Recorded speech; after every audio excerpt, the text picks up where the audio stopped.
So until last class, we learned about how and why the Bretton Woods system was established, and we learned about the Triffin's dilemma, which says it is not sustainable, Bretton Woods system, given that the U.S. has to suffer a lot of trade deficits from Japan and Germany and perhaps Europe. The U.S. dollars have to go down in their value, but how could you keep it fixed at that level? Okay, so it did not last long. Moreover, there was excessive government spending through military expeditions or war, Vietnam War, and a lot of spending on this military stuff, especially high-tech military stuff. For example, semiconductor related products and smart bombs they were developing, all these kind of expenditures, right? How could you sustain it? Government budget deficit grew up hugely, and then trade deficit. These two things were bothering the US so much, so that in 1971 Nixon shock happened, which means no more Bretton Woods system. Okay, the US dollar is not the only currency it stopped being the currency you can convert into gold, and they say no, it's not backed up by gold anymore, no way, it's going to be a fiat currency from now on. And the FX rate between the Japanese yen and the US dollars, or any other currencies like German mark and then United States dollars, right? Not fixed but free floating. So the FX risk started to become huge from then on. So in 1970s, right, the US dollar was, you can think of it as a kind of challenged in the sense that could it be the key currency or reserve currency of the world? But we did not have to worry about it because the Saudi Arabia and the United States, well, the Kissinger went there, and then what happened was, you know that, right? The Saudi Arabia, well, their dynasty regime will be, protected by the U.S. soldiers, and then, in response, their reciprocity was going on, right? Saudi Arabia promised that as soon as they sell their oil, they will keep their money, invest their money into the safest assets in the world, which is U.S. Treasury. So the U.S. dollar, they could keep the position as the key currency, reserve currency of the world, even until now. Okay. Now, in 1980s, right? 1980s, the Japanese yen, okay, was in a free-floating regime, but it's not as free as as we really literally say it. And rather, Japanese yen was kept very low in their value, which means US dollar was stronger than they should be. And there, the Plaza Accord took place, and then they said, the US dollar is too expensive, or Japanese yen is too cheap. We cannot accept any more, trade deficits coming from Japan, the United States said. So here you see the President Reagan of the United States and Prime Minister Nakasone in Japan, and 1984 meeting in Plaza Hotel, right? And then the regime changed, which means the Japanese yen, they started to reflect the reality, so that the US dollar value was going down, Japanese yen started to go up. So Japanese investors or Japanese people in the world started to feel a lot more richer than before, because their currency value got stronger, and traveling and then buying real estate offshore became so much easy for them. So much so that in 1980s, a lot of Japanese investors and the banks started to purchase the real estate of the United States, like even the Rockefeller Center of Wall Street or the New York City, right? They celebrated so much. Wow, Japan got so rich. Now we are so powerful, and the heart of New York is ours. All the real estate in the Manhattan, we can buy it cheaper than Tokyo. Why? Because US dollar value got so lower and Japanese yen got so expensive.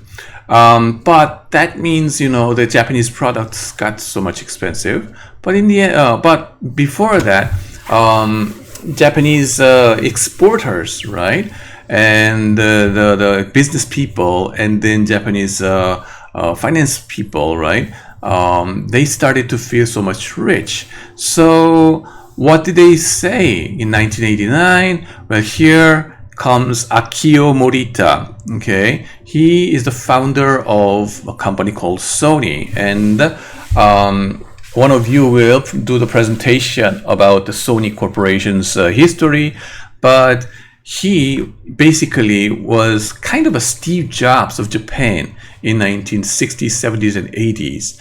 And then transistor radio, he not invented, but he made this transistor radio so small. Small is beautiful. Shrink down the size and still perform, even better, right?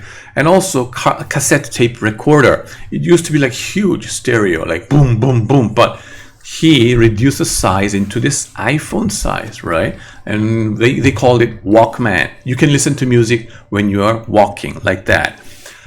So he got so much popular, Sony Walkman, and made tons of money.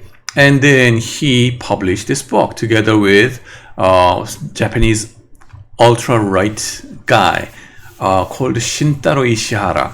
Okay, Ishihara Shintaro. The title of this book was The Japan That Can Say No. And you see this flag over here. For European students or American students, you may not feel uncomfortable with this kind of red and white, flashy looking flag.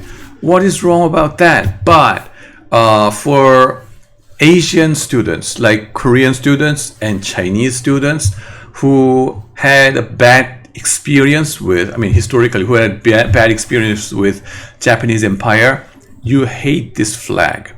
Why? Because it's just like a Hakenkreuz of Germany, Nazi German flag. These flags are to Asian people. This strikes as like, oh my God, they are the friends of Nazi Germany, and they were killing our ancestors or our grandpas and grandmas, right? But for Japanese people, this is a flag that maybe there is to the alt-right people. Refreshing their memories of their great, glorious, expensive days of imperialism. So he published this book in Japan that says, oh, America's for sale, right? It's cheap America. Now, the great Japan Empire has to revive, and then back to our glorious days. That was this book message. And then people got really upset outside Japan, okay, especially America, okay, started to raise their eyebrows. What is this guy doing here? So the American semiconductor, companies started to, before this, the American semiconductor companies were moving their facilities to Japan and then raise Japan so that they would not go to Soviet Union and shake hands. So please be our friends. But with this book and the Japanese alt-right sentiment, okay, reviving, and their puniki, or their atmosphere, getting back to this greater East, the Asian co-prosperity sphere, this kind of mindset reviving itself out of the grave of Second World War. The American policymakers and semiconductor companies started to say, no. This is not good. So we should find out some alternative power, okay? Your enemy's enemy. Your enemy's enemy could be your good friend. So which is the possible strategic partner? Korea, Samsung. Okay, so that's how the movement made, movement of semiconductor business out of, not out of, but I mean, not totally out of, but rather out of Japan into Korea. Okay, globalization of world economy, major trends and developments. You see these the periods over here. How did South Korea, okay, and Samsung Electronics and this kind of companies started to, okay, host, and then they build up the semiconductor big power. Okay, that's the thing over here that took place over here. And then that coincided with the third globalization wave, okay? 1989. That is right after South Korea's Olympics game, and that Olympics game was kind of shocking signal to the East European blocs, communist blocs like Czechoslovakia and then all these Romania and these countries. They watched the Olympics games and then realized, oh, South Korea. We thought they were poor guys, but they developed so much. Whereas North Korea is not that much. Look at our communist bloc, and we are living poorly. So what's the word? Why do we have to follow this communist bloc world, right? So they started to break out, okay, of this grasp of Soviet Union. And then Soviet Union itself, okay, they started to break down into the different countries like Kazakhstan and Kyrgyzstan and all Turkmenistan. They started to claim their own independence, getting out of this. And then Soviet Union also realized, no more communism. Okay, let's get out of it. Let's get into the capitalist world so that people could get rich. Okay, Perestroika and Glasnost was the movement at that period. And you see Gorbachev, the president of the Soviet Union at that time, and then President Reagan of the United States, and they were meeting together, okay? Now, not only the fall of Berlin Wall was the signal of monumental event of this breakdown of communist bloc, but China was also significantly changing their policy, okay? And, detente in 1970s and early 80s, Deng Xiaoping, right? The prime minister or their leaders, right? China's leader, he said, it doesn't matter if the cat is black or white, so long as it catches mice, right?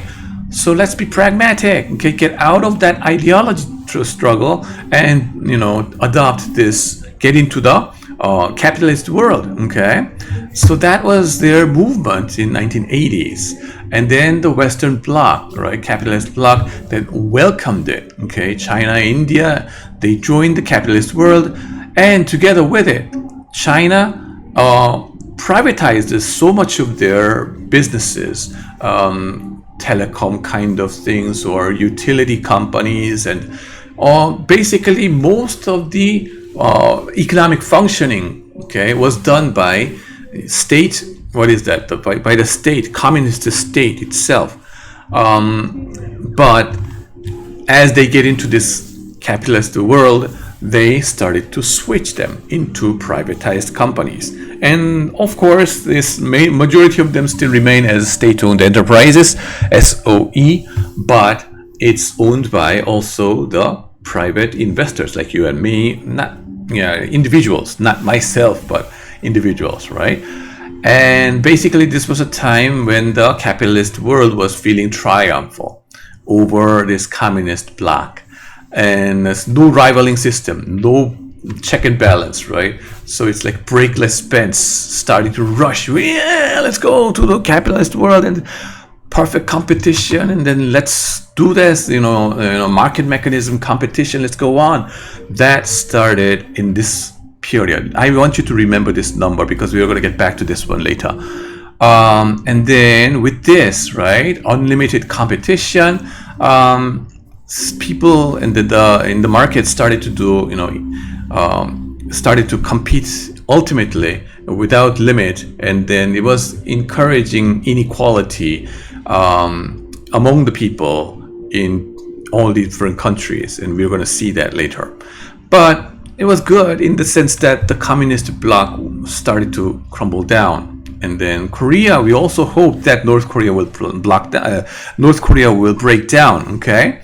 But things never happened as you see it. That crazy guy in the north is still there, and then the communist they just preserve, just like a museum or something, okay, or fossil.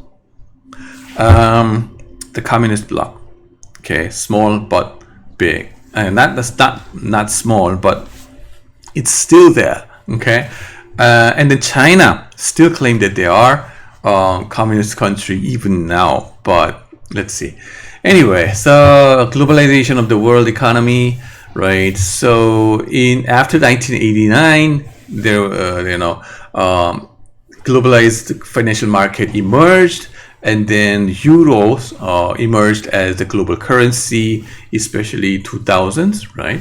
And then liberalization of trade and economic integration happened. And in China and India and prior communist blocs, privatization was such a big movement. And eventually, global financial crisis took place in 2008 and 9. European sovereign debt crisis also happened afterwards, and eventually the Brexit and Trump and anti-globalization movement happened, and we had coronavirus 19, right? Pandemic. Okay, now what? It will be the things that we will discuss in the next video. So thanks for watching.